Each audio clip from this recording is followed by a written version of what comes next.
Je souhaite dire aux nouvelles générations qui souhaiteraient faire demain créatif de mode ou qui aimeraient monter demain une maison de prêt-à-porter ou de haute couture qu'on ne devient pas grand créateur de haute couture ou créatif de prêt-à-porter comme ça n'existe pas. Il faut faire ses armes aux côtés de designers. Très souvent, à mes côtés, j'ai des jeunes gens qui viennent me seconder à des postes d'assistant ou dans les ateliers ou d'assistant design ou à des postes d'accessoires et qui vont en fait se former à mes côtés pour peut-être demain, sait-on jamais, ouvrir leur propre marque. On ne peut pas s'inventer comme ça en 5 minutes grand créateur de mode ou créateur de haute couture. Pourquoi? Parce qu'en fait, il faut avoir une casquette de dirigeant, une casquette de quelqu'un qui sait faire du business, parce que c'est aussi du business, et quelqu'un qui a une vision à 360 degrés de sa société, au niveau sociétal, pour pouvoir répondre demain aux besoins de représentation des clientes.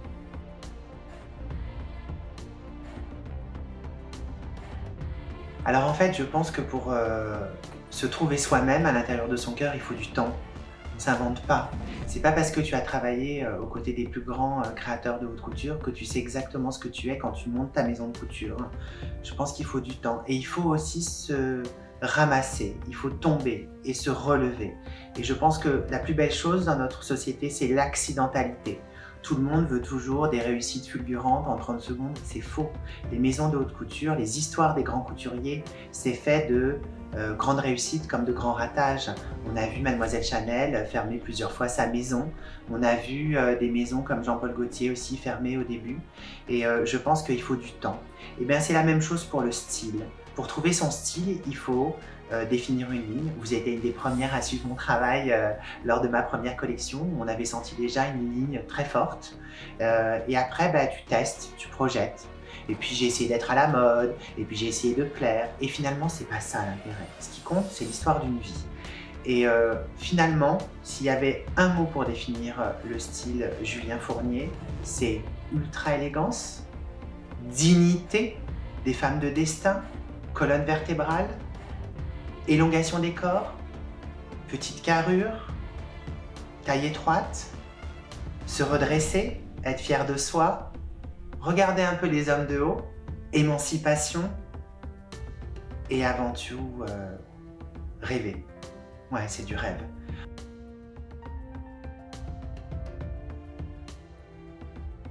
En fait, je pense que je suis le dernier grand couturier qui aide les femmes à passer dans un autre univers.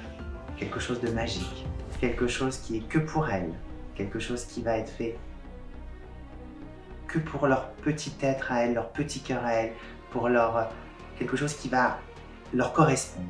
Et c'est très rare. On n'est pas dans quelque chose qui est dans la fame chez Julien Fournier. On est quelque chose qui va aider la femme à se définir, qui va l'aider à se grandir, qui va l'aider à trouver sa place dans la société et qui va répondre à raccorder son corps et sa spiritualité. C'est très important.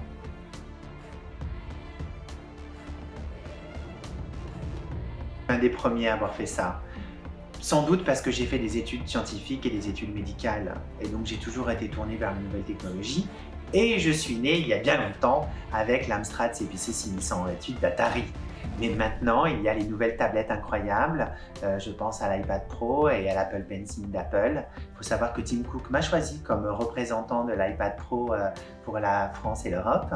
Et donc, j'ai beaucoup de chance d'avoir eu ce monsieur qui s'est penché sur mon berceau pour me choisir parce qu'il a vu que j'avais cette capacité de dessiner et de designer les modèles pour les clientes via les nouvelles technologies. Mais c'est pas que ça. Avant, bien avant, comme beaucoup de maisons le font encore, on faisait un croquis sur un dessin, sur un papier, comme un dessin normal. Premièrement, c'est pas très éco-responsable, parce qu'on détruit les arbres pour en faire du papier, et il faut passer à autre chose, à une autre ère, puis ça prend du temps, puis on n'a jamais la bonne couleur, et puis on n'a jamais le bon papier, et puis on peut faire tomber son eau et détruire son chef-d'œuvre. Alors que maintenant, avec la nouvelle technologie, tu peux dessiner partout, dans un avion, en voiture, en allant rejoindre une copine. Et très rapidement, au dernier moment, avant d'aller voir ta cliente, tu peux faire un croquis sur ta tablette et pouvoir le montrer à la cliente. Mais ce qui est intéressant, c'est que d'un coup, tu peux envoyer à l'autre bout du monde le modèle dessiné en Arabie Saoudite, en Chine, à Hong Kong, Shanghai ou à New York en 30 secondes by WhatsApp ou par Instagram, un croquis et aussi l'idéation du croquis. Qu'est-ce que ça veut dire? Maintenant, à notre époque, sur l'iPad Pro, on peut très facilement sortir le film du dessin et donc la cliente va voir qu'en fait, on a réfléchi par rapport à sa morphologie. On n'a pas juste dessiné une robe, on a réfléchi, on a gommé, on s'est rendu compte que c'était pas joli, donc on a effacé et on a repris les choses. Donc elles se rendent compte du travail qu'on a effectué. Avant d'envoyer un dessin, on disait voilà madame, c'est ça qu'on vous propose. Maintenant, on fait rentrer la femme dans l'expérience de la haute couture. On prend du temps, on lui envoie des croquis, mais des films, une résonance, des photos de tissus qu'on mélange, on en fait des films, on met de la musique dessus. Donc en fait, on leur amène un morceau du rêve de la maison Julien Fournier via les nouvelles technologies et via les réseaux sociaux les plus classiques.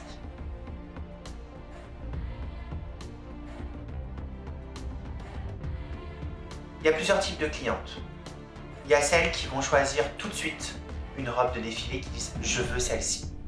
Très souvent, pendant que mon défilé commence, comme on est à l'époque de l'instantanéité, tout de suite elles peuvent voir le modèle en 30 secondes via les réseaux sociaux et elles vont bloquer la robe tout de suite sur le téléphone. C'est catch me if you can, c'est un peu ça.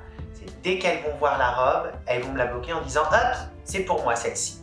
C'est la première qui va donner son OK, qui va avoir la robe. Et après, il y a des femmes qui sont plus comme des chats, qu'il faut apprivoiser, il faut du temps avec elles.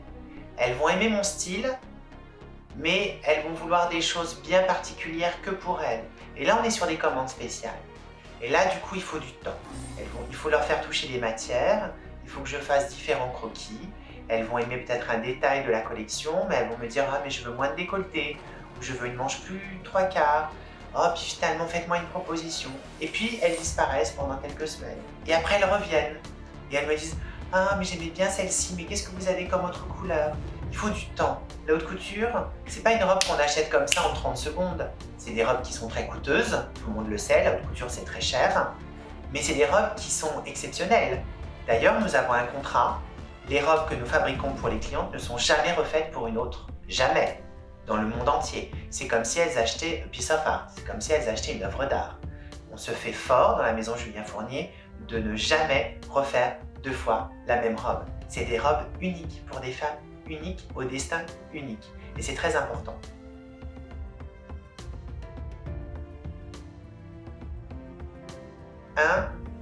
La responsabilité écologique et le réchauffement planétaire, parce que tout le monde doit se rendre compte qu'il faut faire un effort. Je pense qu'il est clair.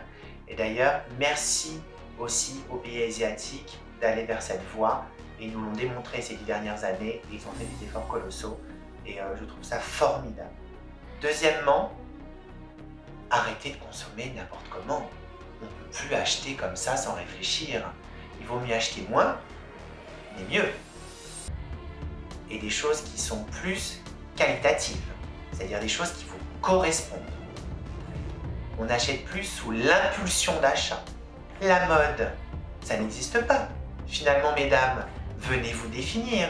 Arrêtez de suivre les magazines superfétatoires de mode où on vous dit le retour de la rayure ou les poids sont à la mode.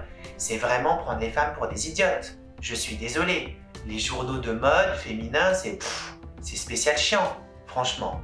Quant aux influenceuses, ça va changer aussi.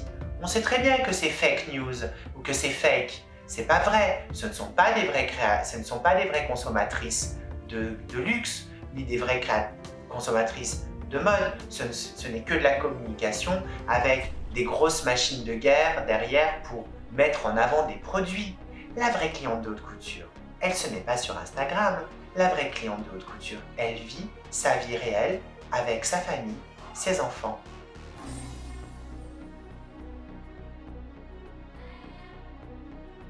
Le Covid, évidemment, c'est compliqué pour tout le monde parce qu'il y a moins de besoin de représentation pour les femmes et pour les jeunes filles. Et il y a moins de fêtes et moins de mariages.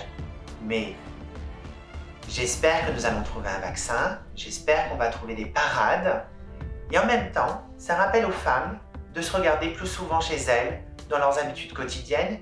Et du coup, quand elles vont pouvoir ressortir, elles vont se rendre compte que d'avoir une penderie avec trop de choses, ça ne sert pas à grand chose. Ce qui compte, c'est d'avoir la bonne robe pour le bon moment. Et finalement, pour avoir la bonne robe, il faut venir chez Julien Fournier.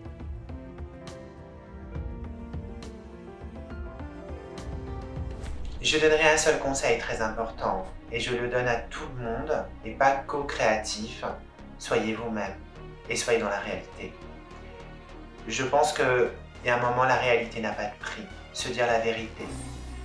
Aligner ses planètes. Vous savez, quand tout s'aligne. Dire aussi qu'on est vulnérable. Il n'y a rien de plus joli que de dire qu'on est vulnérable. Parce qu'on est plus fort quand on est vulnérable, quand on dit qu'on est vulnérable. Les super-héros, ça n'existe que dans les films de Marvel. Ça n'existe pas en vrai. Donc, quand vous décidez d'être créatif, quand vous décidez de montrer quelque chose, soyez vous-même. Et surtout, signez-le de votre nom. Il y a trop de collectifs qui se cachent avec plein de marketing et de communicants. C'est terminé. Il faut revenir à l'ère de « je signe mon travail ». Donc, je crois que la maison Julien Fournier s'appelle Julien Fournier parce que je suis l'incarnation même de ma maison.